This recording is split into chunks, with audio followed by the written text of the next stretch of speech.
नमस्कार। इंसान मृत्यु के बाद क्या वो दोबारा जन्म लेता है? ये एक बहुत बड़ी मिस्ट्री है जो कोई भी नहीं जानता और पूरी दुनिया इस रहस्य को जानने की कोशिश करती है। मृत्यु क्या है? जीवन का अंत। क्या हमारी मौत के बाद क्या हम दोबारा जन्म लेते हैं?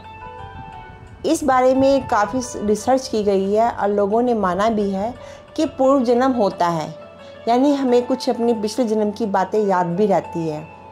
लेकिन हमारा जो जन्म होता है किस परिवार में होता है, कैसे होता है, इस बारे में किसी को भी नहीं पता चला। आपने देखा होगा कई बार कुछ इंसान गरीब घर में पैदा होते हैं और कुछ बच्चे अमीर घर में पैदा होते हैं, या कुछ बच्चे सड़क पे पैदा होते हैं जो पैदा होते ही भीख मांगना शुरू कर देते हैं। ऐसा क्या है ऐसे कर्म किए उन्होंने कि उन्हें इतनी गरीब घर में पैदा होना पड़ा, उन्हें कूड़े के ढेर में पैदा होना पड़ा, उन्हें पैदा होते ही भीख मांगने लगी और कई बार ऐसा भीख पैदा होते ही भीख मांगनी शुरू कर दी। और ऐसा क्या हो जाता है, कुछ बच्चे अपाहिज पैदा होते हैं, लंगड़े और आंखें नहीं होती, अंधे होते हैं। क्या हमारा जो जन्म होता है, क्या हमारे इस जन्म के कर्मों के हिसाब से जन्म होता है? इस बारे में किसी को भी नहीं पता। लेकिन जब रिसर्च की जाती है, जब आपको पास्ट लाइफ रिग्रेशन करते हैं, तो उस वक्त ये महसूस होता है कि उनका जन्म तो हुआ है और उन्होंने क्या कर्म किए वो कर्म उनके सामने आ जाते हैं। क्योंकि कहते हैं ना, जीवन का सबसे सत्य जो है, सच जो है, वो मृत्यु है। मृत्यु के बाद जो हमारा शरीर धारण कर रखा था, इस जन्म में जो हमारे रिश्ते नाते थे, हमारे जो सारे रिश्ते नाते, प्यार मोहब्बत सब इस जन्म में था, वो मृत्यु के बाद सब खत्म हो जाते हैं। कोई अपना नहीं होता, सब पराया हो जाता है। ऐसा क्यों हो जाता है? क्या आत्मा है, क्या हमारे शरीर में एक ऐसी आत्मा है जो एकदम हमारे जीवन का अंत कर देती है? इस बारे में लोगों ने बहुत सारी किताबें भी लिखी है कि पूर्व जन्म के बारे में, जन्म सिद्धांत के बारे में, कि पूर्व जन्म के सिद्धांत भी होती है जिसके आधार पे, कर्मों के आधार पे आपका जन्म होता है। अगर आपने कर्म अच्छे किए तो कर्मों के आधार पे आपका अगला जन्म बहुत अच्छा होगा। नहीं तो अगर आपने बुरे कर्म किए, पाप कर्म किए, जैसे कि चोरी, डकैती, रेप, गंदे काम करना, मारना, पीटना, दुष्कर्म करना, समझ लो असुर जाति के कार्य करते हो या तामसिक प्रवृत्ति के कार्य करते हो, तो उस कर्मों के हिसाब से आपका अगला जन्म होता है। क्योंकि देखो, आपको सोचो ना कि एक अमीर घर में पैदा हुआ बच्चे, तो बच्चे भगवान का रूप होते हैं। लेकिन ऐसा क्या होता है कि अमीर घर में एक बच्चा तो झूले में झूल रहा है और एक बच्चा कूड़े के ढेर में पैदा हो रहा है? ऐसा क्या हो जाता है? कोई तो वजह होती है। भगवत गीता में कहा है कि कर्म कर, फल की इच्छा मत कर। अगर तुम कर्म अच्छे करते हो तो तुम्हारा जीवन धन्य हो जाएगा, तुम्हारा जीवन अच्छा होगा। अगर कर्म गलत करते हो तो उसको तुम्हें खामियाजा भुगतना पड़ेगा, क्योंकि तुम कुछ नहीं करते। तुम्हारा जन्म मरण सब कुछ मेरे पे डिपेंड है, क्योंकि मैं करता हूँ, तुम कुछ नहीं करते। तुम सोचते ना कि मैं जैसे एक परिवार का मुखिया हो गया, कहता है मैं अपने परिवार को चलाता हूँ, मैं बच्चों को खाना खिलाता हूँ, मैं अपनी पत्नी को खाना खिलाता हूँ, मैं सबके लिए काम करता हूँ। मैं जो मैं आती है, जो ईगो आती है, वो कहते हैं ईगो किस बात की? मरते तुम्हारी ईगो ख़त्म। तुम कौन खिला रहे हो? तुम्हारे मरने के बाद तुम्हारे बच्चों को खाना कौन खिला रहा है? तुम सोच के बताओ ना, तुम्हारी बीवी को खाना कौन खिला रहा है? क्या तुम खिला रहे हो मरने के बाद भी? नहीं, मैं, भगवान कहते, कृष्ण भगवान कहते हैं कि मैं हूँ, तुम्हें सबको पालता हूँ, तुम्हें सबका। मेरे भगवान कहते हैं जब तुम अपनी जीवनी देखते हो, क्योंकि जब तुम मेरे पास आते हो तुम बिल्कुल प्योर हो जाते हो और तुम्हारी आत्मा बहुत ही पवित्र होती है। क्योंकि मेरे सामने तो तुम्हारी मनुष्य योनि होती नहीं, तुम्हारी आत्मा होती है।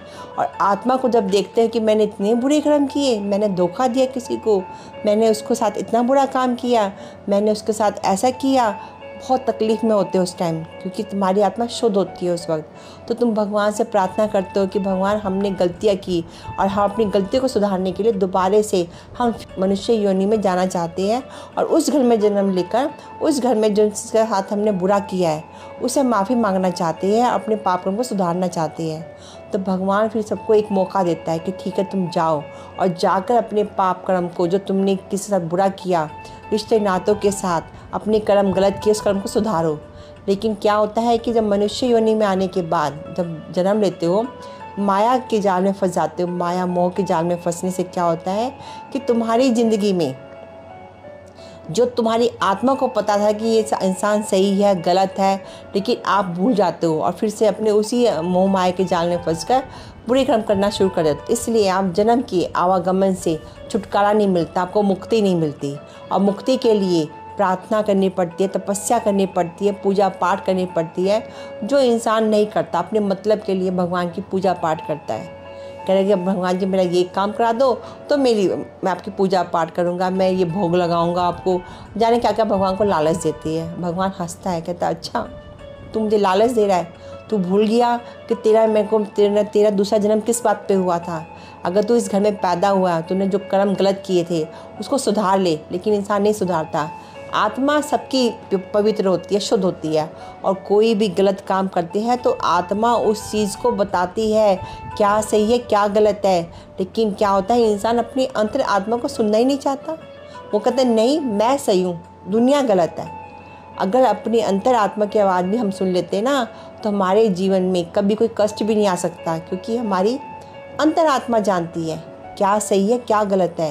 लेकिन हम सुनना नहीं चाहते, हम दिमाग का यूज़ करते हैं, अपनी अंतर आत्मा की, अपनी अंदर की आवाज़ को नहीं सुनते। इसलिए मृत्यु के बाद इंसान जन्म लेता है, और ये तो रिसर्च हो चुकी कि पिछला जन्म होता है। पास्ट लाइफ रिग्रेशन में जब लेके जाते हैं डॉक्टर्स या स्पिरिचुअल डॉक्टर्स लेके जाते हैं, तो देखते हैं कि उनका पास्ट लाइफ में उन्होंने कहाँ जन्म लिया, किस स्थान पे लिया, किस घर में लिया। वो बिल्कुल डिटेल बताते हैं अपने बारे में कि हमारा इस जन्म इस घर में हुआ था, इस सन में हमारा जन्म हुआ था। जब उसकी रिसर्च करते हैं तो वाकई में ऐसा होता है कि हाँ, उस इंसान ने दूसरे रूप में आकर दूसरे शरीर में धारण करके उन्होंने जन्म लिया था।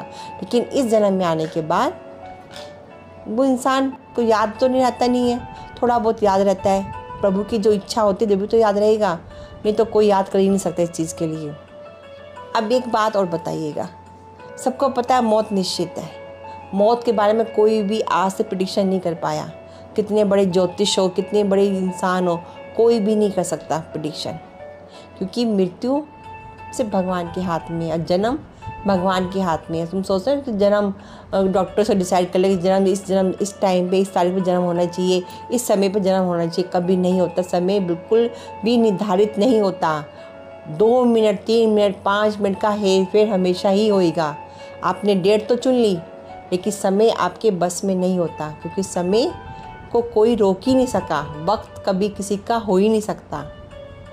आपका भाग्य, आपकी किस्मत, आपके कर्म, वही आपका जन्म डिसाइड करते हैं। अब एक किताब है जिसमें मैं आपको बताती हूँ, पढ़कर सुनाती हूँ। मृत्यु का अर्थ है जीवन का अंत। ये बिल्कुल सही कहा, किसी ने भी कहा कि मृत्यु का मतलब है, मृत्यु हमारी शत्रु भी है और हमारा खौफ भी है, हमारा डर भी है। आपने देखा कभी कभार इंसान, एक बच्चा, छोटा सा बच्चा जन्म लेता है तो उसको ना फोबिया होता है किसी भी चीज़ का। किसी को जैसे चिपकली से फोबिया हो गया, किसी को ऊंचाई से डर लगता है, किसी को गुब्बारे से डर लगता है, किसी को अंधेरे से डर लगता है। पता नहीं किस किस चीज़ से डर लगता है। क्या छोटे से बच्चे को पता डर क्या होता है? नहीं पता। ये डर वो अपने पिछले जन्म से लेकर आता है। अगर उसकी मृत्यु ऊंचाई से गिर के होगी तो उसको ऊंचाई से डर लगेगा। ये खास बात है। जब रिसर्च करते हैं पास्ट लाइफ रिग्रेशन में, तो ये चीज़ बताई जाती है, ये चीज़ दिखती है कि अगर उसका किसी को अंधेरे से डर लगता है, यानी कि उसकी मृत्यु उस दम घोटू कमरे में हुई होगी, अंधेरे में हुई होगी, और डर के मारे उसकी मृत्यु हो गई। तो वो डर वो अगले जन्म में भी लेकर आता है। उस डर को दूर करने के लिए कभी कभार लोग पास्ट लाइफ रिग्रेशन कराते हैं कि डर को दूर करो, कोई हीलिंग कराता है ताकि वो डर दूर हो सके। सब कुछ हो सकता है, एवरीथिंग इज़ पॉसिबल कि हाँ डर दूर हो सकता है, फोबिया को दूर कर सकते हैं, क्योंकि टेक्निकल इतनी चीज़ें आ गई डॉक्टर्स के पास, वो इसके द्वारा भी कर सकते हैं दूर। लेकिन आप छोटी सी बात को समझने की बात है कि डर आया कहाँ से। छोटे बच्चे को डर किस बात का? किसी बात का डर नहीं इस बच्चे को। उसे क्या पता दुनिया में क्या है, क्या सही है, क्या गलत है। अगर उसके आगे सांप छोड़ दो, सांप को ही पकड़ लेगा बच्चा। फिर किसी को इतना डर क्यों लगता है ऊंचाई से? क्यों गुब्बारे से डर लगता है? क्यों उसको अंधेरे से डर लगता है? ये भी एक रहस्य है। रहस्य में दुनिया है जिसको भगवान ने बनाई है, ब्रह्मांड बनाया है। क्योंकि कहाँ से शुरू हुआ, कहाँ पे ख़त्म हुआ, कोई भी नहीं जानता, किसी के हाथ में नहीं। कितनी भी बड़े बड़े लोग हो गए, कितने बड़े साइंटिस्ट हो गए, ज्योतिष हो गए, कोई आज तक यही नहीं बता पाया कि ब्रह्मांड की उत्पत्ति कैसे हुई, शुरू कहाँ से हुआ, उसका अंत कहाँ होगा। बस सब एक गोल चक्कर में, माया के चक्कर में घूमते रहते हैं। उसी चक्कर में घूम घूम कर अपनी पूरी ज़िंदगी ख़त्म कर देते हैं, फिर दोबारा से जन्म लेते हैं, फिर दोबारा से उसी चक्रव्यूह में घूमते रहते हैं। हम बात करते हैं कि आज पूर्व जन्म का क्या सिद्धांत है। क्या हमारा जो पिछला जन्म हमारे कर्मों के आधार पर होता है?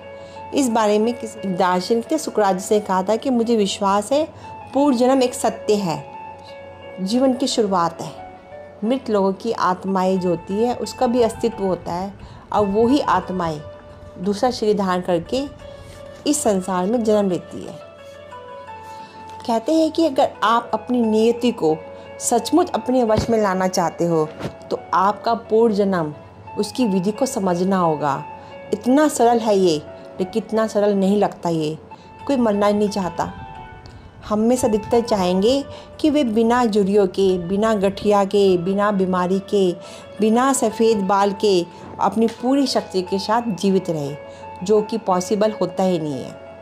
ये स्वाभाविक है क्योंकि जीवन का सर्वप्रथम आधारभूत सिद्धांत है, यानी सुख का भोग।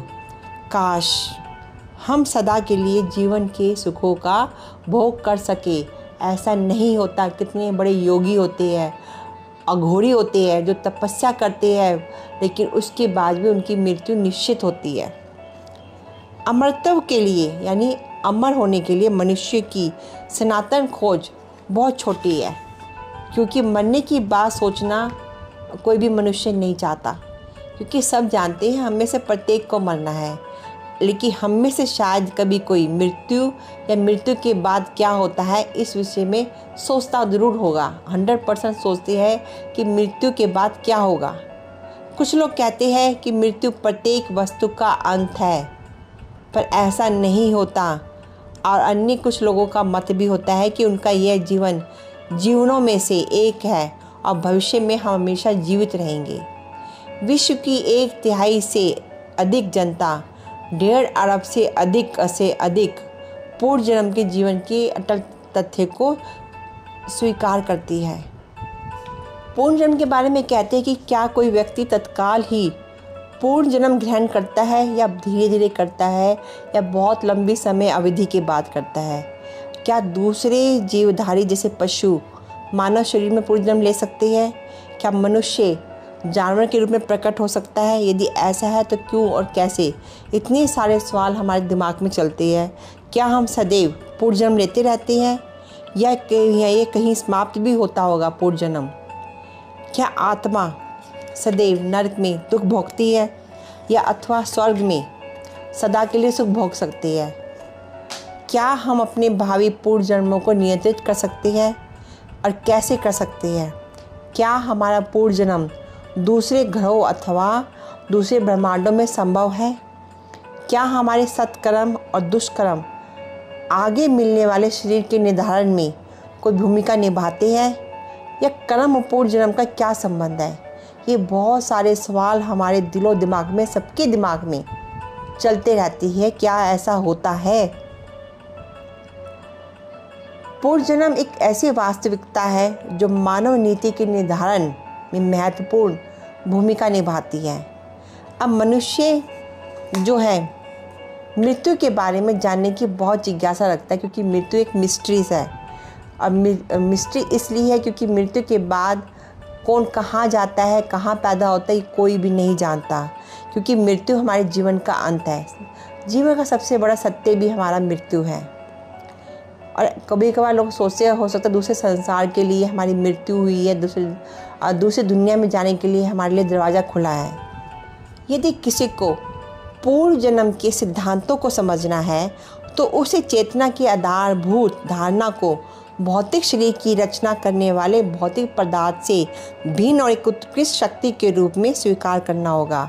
सोचने और अनुभव करने और संकल्प करने की अद्वितीय मानव क्षमताओं के परीक्षण के इस सिद्धांत की पुष्टि भी करता है, क्योंकि हमारे शरीर में बचपन से युवा अवस्था तक और बुढ़ापे तक और बुढ़ापे तक बढ़ते रहने के बाद जब शरीर स्वस्थ नहीं रहता तो हम कोशिश करते कि हमारा शरीर जैसे जवानी में था वैसा ही बना रहे, पर ऐसा नहीं होता, क्योंकि पूर्व जन्म जो भौतिक शरीर से स्वतंत्र चेतन आत्मा के सिद्धांत पर आधारित है, उस उच्चतरीय व्यवस्था का अंग है। भगवत गीता में भी कहा है, जब श्री कृष्ण भगवान अर्जुन को उपदेश देते हैं महाभारत में, तो श्री कृष्ण भगवान कहते हैं कि कभी भी ऐसा समय नहीं था जब मैं नहीं था, तुम ना थे, ना ये सब राजा थे, और ना ही भविष्य में हम में से किसी का होना रुक जाएगा। अब भगवत गीता में कहा है, यह जान लो जो इस समूचे शरीर में व्याप्त है वह अविनाशी है, और उस अविनाशी आत्मा का कोई भी विनाश नहीं कर सकता। आत्मा जिसकी चर्चा हम यहाँ कर रहे हैं इतना सूक्ष्म है कि यह सीमित मानव बुद्धि और इंद्रियों से तुरंत इसकी सत्यता सिद्ध कर पाने योग्य नहीं है। इसलिए हर मनुष्य आत्मा के अस्तित्व को स्वीकार नहीं कर पाता। श्री कृष्ण भगवान अर्जुन को कहते हैं, कुछ लोग आत्मा को आश्चर्य से देखते हैं, कुछ लोग इसका आश्चर्य से वर्णन करते हैं, और कुछ लोग इसे आश्चर्य से सुनते हैं, और कुछ लोगों इस विषय में सुनने के बाद भी बिल्कुल नहीं समझ पाते, क्योंकि आत्मा के अस्तित्व को स्वीकार करना मात्र श्रद्धा की बात नहीं होती। भगवत गीता हमारी इंद्रियों और तर्क के साक्ष्य पर विचार करने के प्रेरित करती है, जिससे हम उसकी शिक्षाओं को विवेकपूर्ण विश्वास की तरह माने और स्वीकार करें, और न कि आँख मूंद कर स्वीकार करें। पूर्व जन्म को तब तक समझ पाना असंभव है जब तक हम अपनी आत्मा के यानी अपने शरीर के भेद को नहीं जानते। गीता में बताया है, जैसे अकेला सूर्य समूचे ब्रह्मांड को प्रकाशित करता है, उसी प्रकार शरीर में जो जीव आत्मा चेतना के द्वारा समूचे शरीर को प्रकाशित करती है। शरीर में आत्मा की उपस्थिति के लिए चेतना ठोस साक्ष्य है। मेघों से आच्छादित दिन में सूर्य भले ही ना दिखाई दे, उसके प्रकाश की उपस्थिति के कारण हम जानते हैं कि वह आकाश में है। इसी प्रकार हम आत्मा का सीधा साक्षात्कार भले ही ना कर सके, किंतु चेतना की उपस्थिति से हम निष्कर्ष निकाल सकते हैं कि वह आत्मा है और वह वहाँ पे है। चेतना के ना होने पर शरीर नाम मात्र निर्जीव पदार्थ का पिंड रह जाता है। केवल चेतना की उपस्थिति से ही निर्जीव पदार्थ में संचार होता है। सार है कि शरीर आत्मा का वाहन है, जिसके द्वारा हम अपनी असंख्य भौतिक इच्छाओं की पूर्ति कर सकते हैं। और गीता में बताया है कि जीवात्मा शरीर में भौतिक शक्ति से निर्मित यंत्र पर स्थित है। आत्मा मिथ्या ही शरीर के साथ पहचान कर लेता है और जीवन की विविध धारणाओं को एक शरीर से दूसरे शरीर पर ठीक उसी प्रकार ले जाता है। जैसे वायु होती है ना, हवा सुगंध को ले जाती है अपने साथ बहाकर। जिस प्रकार चालक के बिना मोटर गाड़ी नहीं चल सकती, उसी प्रकार हमारे इस भौतिक देह शरीर की आत्मा की उपस्थिति के बिना काम नहीं कर सकती। जो जो आदमी की आयु बढ़ती है, त्यों त्यों हमारी चेतना यानी हमारी आत्मा भौतिक शरीर का भेद अधिक स्पष्ट होने लगता है कि अपने जीवन काल में व्यक्ति अनुभव कर सकता है कि हम उसका शरीर निरंतर बदल रहा है, पर टिकता नहीं है। और समय सिद्ध कर देता है कि बालक जो स्वल्पायु है, शरीर किसी विशेष काल में अस्तित्व में आता है, बढ़ता है, परिपक्व होता है, संतान पैदा करता है और धीरे धीरे क्षीण होता है और मर जाता है। इस प्रकार भौतिक शरीर मिथ्या है, क्योंकि ये नियत समय पर नष्ट हो जाएगा। क्योंकि कोई भी इंसान जब इस मनुष्य योनि में जन्म लेता है तो जवानी आती है, बुढ़ापा आता है। क्यों? शरीर धीरे धीरे दुर्बल होने लगता है, लेकिन जो हमारी आत्मा है लेकिन वो दुर्बल नहीं होती, क्योंकि आत्मा हमारी चेतना है। क्योंकि चेतना शरीर के नष्ट होने जाने पर भी जीवित रह सकती है। श्री कृष्ण भगवान अर्जुन से कहते हैं कि आत्मा के लिए किसी भी समय ना तो जन्म है ना मृत्यु है। शरीर के मारे जाने पे वह मारा नहीं जाता, वह जीवित रहती है। क्योंकि यदि आत्मा शरीर के मारे जाने पर नहीं मारा जाता, तब उसका क्या होता है? जो मैंने आपको शुरू में बताया था, भगवत गीता में बताया है कि आत्मा दूसरे शरीर में प्रवेश करती है, यही पूर्वजन्म है। कुछ लोगों के लिए इस अवधारणा को स्वीकार करना कठिन होता है, किंतु ये एक प्राकृतिक प्रक्रिया है और गीता में, भगवत गीता ये हमें समझाने में हमारी सहायता करती है कि जिस प्रकार शरीर आत्मा इस शरीर में बचपन से यौवन में और यौवन से बुढ़ापे में निरंतर आगे बढ़ती रहती है, उसी प्रकार मृत्यु हो जाने पर किसी दूसरे शरीर में प्रवेश हो जाती है। लेकिन हर कोई व्यक्ति इस परिवर्तन से भ्रमित रहता है, कंफ्यूज रहता है कि ऐसा कैसे हो सकता है। मनुष्य एक जीवन काल में भी पूर्वजन्म ग्रहण करता है। कोई भी जीव विज्ञानी बता सकता है कि शरीर की कोशिकाएं निरंतर मरती रहती है और नई कोशिकाएं उनका स्थान लेती रहती है। हम दूसरे शब्दों में कह सकते हैं कि हम में से प्रत्येक व्यक्ति इस जन्म में कई बार शरीर धारण करता है। किसी वयस्क का शरीर उसके अपने ही बचपन के शरीर से पूरी तरह भिन्न होता है, तथापि शारीरिक परिवर्तनों के बावजूद वो पुरुष बना रहता है। लगभग ऐसा ही मृत्यु के समय भी होता है, जब आत्मा शरीर के अंतिम परिवर्तन को प्राप्त करती है।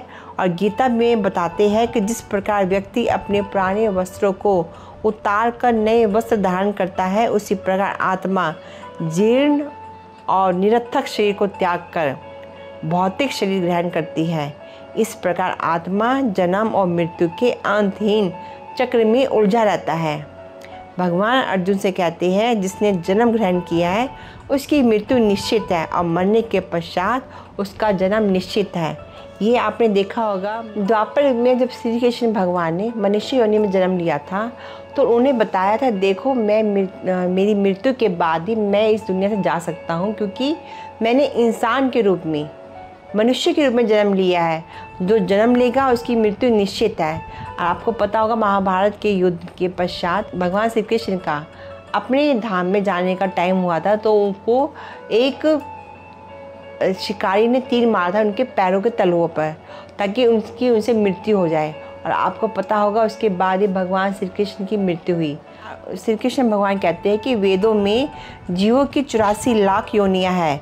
अनु जीवों से प्रारंभ होकर मत्स्य, वनस्पति, कीट, सांप, पक्षी, पशु तक ऊपर उठती हुई जीवात्माएं मनुष्य और देवताओं तक अपनी भौतिक इच्छाओं के अनुसार इस योनि में निरंतर जन्म लेती रहती है। और मन हमारा वो यंत्र है जो देहांतरण का नियंत्रण करता है और नवीन तथा नवीनतर शरीरों की ओर आत्मा को प्रेरित करता है। और गीता में बताया है, और जो व्याख्या करते गीता, भगवत गीता हमारी, जिस भाव का स्मरण करता हुआ मनुष्य शरीर को त्यागता है, उसी भाव को वह निश्चित रूप से अगले जन्म में प्राप्त होता है। जो कुछ भी हमने जीवन भर सोचा और किया, इसका प्रभाव मन पर पड़ता ही है। इन प्रभाव का समुच्चय मृत्यु के समय हमारे अंतिम विचारों को प्रभावित करता है। इन विचारों की गुणवत्ता के अनुरूप भौतिक शरीर हमें उपयुक्त शरीर देती है। इन विचारों की गुणवत्ता के अनुरूप भौतिक प्रकृति हमें उपयुक्त शरीर देती है। इसलिए जो शरीर हमें अभी प्राप्त है वे हमारी पिछली मृत्यु के समय की चेतना से ही हुआ है। जिस प्रकार जीवात्मा नए स्थूल शरीर को ग्रहण करती है, जिसमें वह विशेष प्रकार की आँख, कान, जीभ, नाक और त्वचा प्राप्त करता है, जो हमारे मन के साथ जुड़े होते हैं, इसी प्रकार वह किन्हीं विशिष्ट इंद्रियों को, भोगों को जब भी भोगता है। ये गीता में व्याख्या है किस बात की? इसके साथ ही पूर्व जन्म का मार्ग मनुष्य को सदैव ऊपर की ओर नहीं ले जाता। ये निश्चित नहीं है कि कोई मनुष्य अगले जन्म में मनुष्य जन्म को प्राप्त करे। उदाहरण के तौर पर, जैसे यदि कोई व्यक्ति कुत्ते की मानसिकता को लेकर मरता है, तो वह अगले जन्म में कुत्ते की आँख, नाक, कान इत्यादि प्राप्त करेगा और इस प्रकार वह कुत्ते की योनि में होकर उसका सुख भोगेगा। भगवान श्री कृष्ण ऐसे अभागे आत्मा की नियति की पुष्टि करते हुए कहते हैं कि यदि कोई तामसिक मन स्थिति से मरता है तो वह पशु योनि में जन्म लेता है। अगर कोई सात्विक मन स्थिति से जन्म लेता है तो वह धर्मात्मा बनता है। भगवत गीता के अनुसार वह मनुष्य जो अपने अभौतिक उस स्वरूप के रूप में जिज्ञासा नहीं करते, उन्हें कर्म विधान के वशीभूत होकर कभी मानव रूपों में, कभी पशु रूपों में और कभी वनस्पति, कभी कीड़े मकोड़ों के रूप में जन्म लेती है, मृत्यु लेती है और पूर्व जन्म के चक्र में पड़े रहते हैं। पूर्व जन्म के चक्र में पड़े रहने को बाध्य होना पड़ता है, क्योंकि वो अपने ज्ञान के चक्षु नहीं खोलते, अपने ज्ञान को प्राप्त करना नहीं चाहते। भौतिक संसार में हमारा अस्तित्व इस जन्म और पूर्व जन्मों की नानाविध कार्मिक प्रतिक्रियाओं का परिणाम है। मानव शरीर ही एकमात्र बचाव का मार्ग है जिससे भौतिकता से बंधा हुआ आत्मा बच निकल सकता है।